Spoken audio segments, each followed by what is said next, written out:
বাংলাদেশে সবচেয়ে বেশি ধান উৎপাদন হয় সাধারণত উত্তর ও মধ্য অঞ্চলে, বিশেষ করে নওগাঁ, দিনাজপুর, বগুড়া, কুষ্টিয়া ও ময়মনসিংহ অঞ্চলে। এই অঞ্চলগুলোকে দেশের ধানের ভান্ডার বলা হয়। বাংলাদেশে প্রধানত 3 ধরনের ধান হয়: আউশ, আমন, বোরো।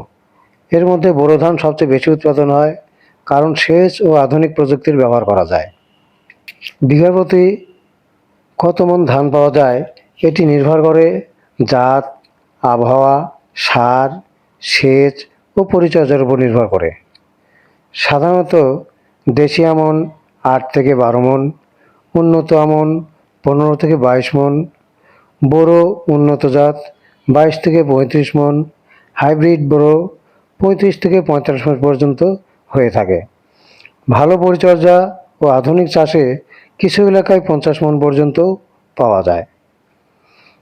সেচ সুবিধা ও উর্বর মাটির কারণে নওগাঁ এবং দিনাজপুর অঞ্চলে উচ্চ ফলনশীল বোরো ধানের সবচেয়ে বেশি ফলন দেখতে পাওয়া যায়।